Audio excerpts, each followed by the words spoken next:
नहीं चलेगी, नहीं चलेगी।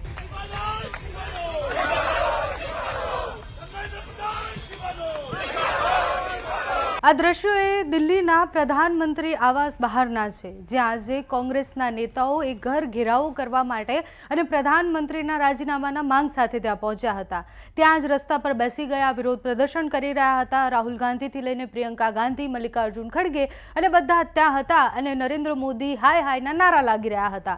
નીટ પેપર લીકના મુદ્દા ઉપર વિપક્ષે આજે સંસદની અંદર પણ સરકારને ઘેરવાનો પ્રયત્ન કર્યો, સવાલો કર્યા, વેલમાં ઉતરી ગયા, વિરોધ કર્યા, પ્લે કાર્ડ લઈને આવ્યા, પણ જવાબ ન મળ્યો।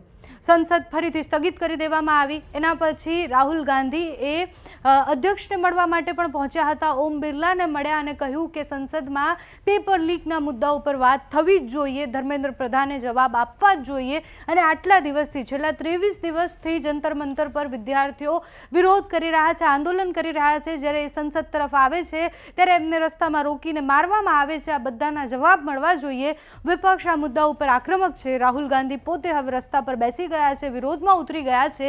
ગઈકાલે જેટલા પણ વિદ્યાર્થીઓને વાગ્યું હતું એ બધાને મળવા માટે હોસ્પિટલ પણ રાહુલ ગાંધી પહોંચ્યા હતા, અરવિંદ કેજરીવાલ પણ પહોંચ્યા હતા, સાથે જેપી નડ્ડા પણ શાંત થતા સુધી ત્યાં પહોંચ્યા હતા અને એ બધા જ ઘાયલ લોકો જેટલા છે એમની સારવાર કેવી રીતના થઈ રહી છે એ જોવા માટે ગયા હતા।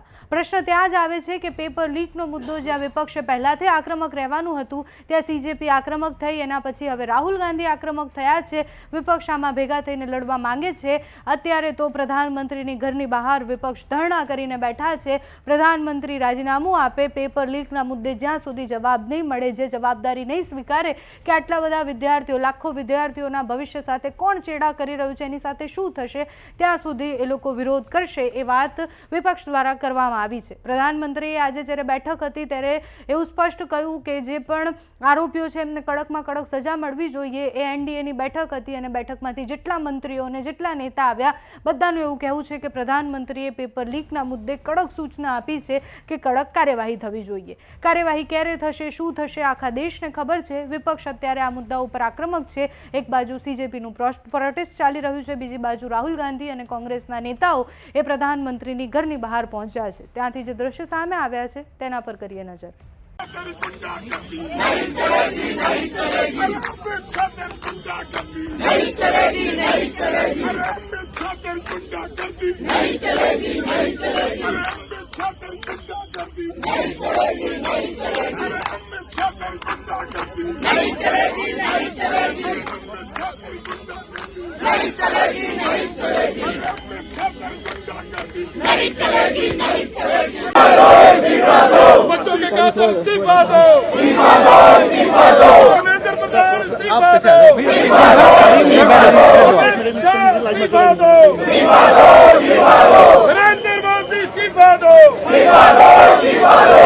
मोदी तेरी गुंडागर्दी नहीं चलेगी, नहीं चलेगी, अमित शाह तेरी गुंडागर्दी नहीं चलेगी, नहीं चलेगी, मोदी तेरी तानाशाही नहीं चलेगी, नहीं चलेगी।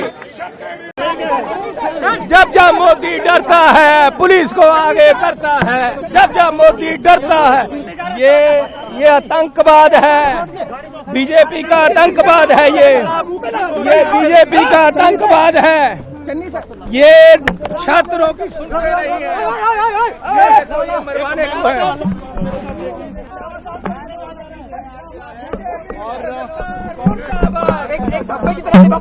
बीजेपी सरकार मुर्दाबाद।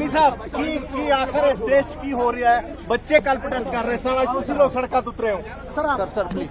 ये गुंडागर्दी है। जी ये गुंडागर्दी।